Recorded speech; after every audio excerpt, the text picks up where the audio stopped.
पण मग देव मागे पुढे दुःखामध्ये उभा असतो हे पण मला मान्य आहे. पण असं एखादी गोष्ट झाली का, प्राणी असो जीव असो, की त्याचं देवाने रक्षण केलं? हो. शुकाचार्य म्हणतात प्राण्याचं सुद्धा देव रक्षण करतो. सुंदर अशी कथा आहे. तेव्हा शुकाचार्याने सांगायला सुरुवात केली.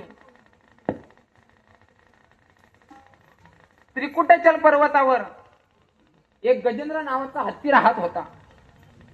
कोण? त्रिकुटचल पर्वतावर एक गजेंद्र नावाचा हत्ती राहत होता. त्या हत्तीचा सर्व परिवार होता. थाटामाटाने सर्व संसार चालू आहे. आणि अशा प्रकारे एक दिवस योग घडून आला की फिरायला कुठेतरी सरोवरावर जायचं. सरोवरावर फिरायला निघाले. सर्व परिवार सोबत आहे, मुलं बाळ पत्न्या. गजेंद्र हत्ती पुढे चालतोय, सर्व परिवार मागे चालतोय. जेव्हा सुखाची गोष्ट असते ना बाबा, तेव्हा सर्वजण पुढे चालतात. आणि दुःखाची गोष्ट असली ना, तेव्हा सर्व मागे चालतात. हो, गजेंद्र पुढे चालतोय, सर्व मागे चालतात. सरोवरावर पोचले. मुलं बाळ पत्नी सर्व बाहेर आहेत. पण गजेंद्र हा सरोवरामध्ये गेला आणि आनंद घेऊ लागले. सर्व परिवार आनंद घेतोय आणि तेवढ्या याच्यामध्ये असा योग घडून आला. ही फक्त कथा रचलेली आहे. ही शुकाचार्यांनी कथा सांगितली, पण ती कथा नेमकी आपल्यासाठी ऐका. गजेंद्र नाव म्हणजे हत्तीरूपी हे शरीर आहे. ऐका, गजेंद्र रूपी नावाचं हे शरीर आहे. सर्व रूपी संसार आहे. आणि ज्या मगराने गजेंद्राचा पाय पकडला, चावा घेतला, तो मगर म्हणजे आपल्या डोक्यावर शिरणारा काळ आहे.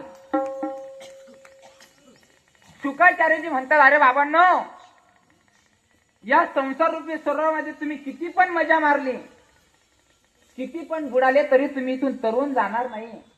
तो काळ तुम्हाला एक दिवस घेरणार आहे. तो काळ तुम्हाला एक दिवस चावा घेणार आहे. त्या मगराने पाय पकडला. गजेंद्र आरोड्या मारू लागला, वाचवा वाचवा. पण बाबा, परिवाराने विचार केला, अरे आपण जर वाचवण्याकरिता गेलो तर आपल्याला पण मध्ये ओढून घेतील.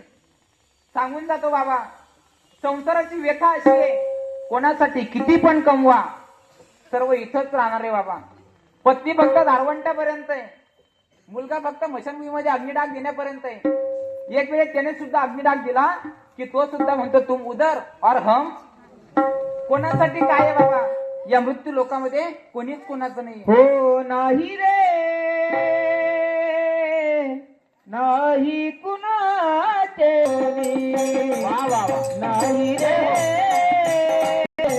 नाही कुणाचे कोणी. नाही रे,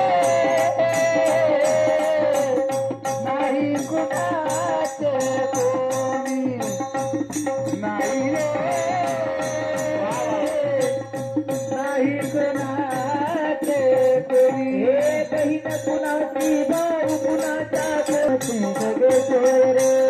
भाव कुणाचा, कोण कुणाचे, सगळे सोय रे. बहीण कुणाची, भाऊ कुणाचा, कोण कुणाचे, सगळे सोय रे. बहीण कुणाची, भाव कुणाचा, कुणाचे, सगळे सोय रे. मेल्या मागे सर्वच राहिलं, मेल्या मागे सर्वच राहिलं, तुटतील धागे गोरे रे.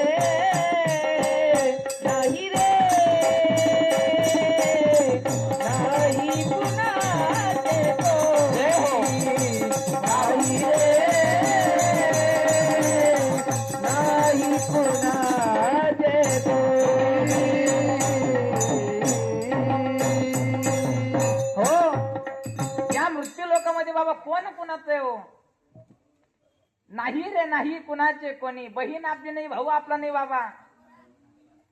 एक वाक्य प्रत्येक कीर्तनामध्ये सांगत असतं, ऐका. याच्यासाठी त्याच्यासाठी नुकताच धावत होता, गेले सर्व घरी निघून, हा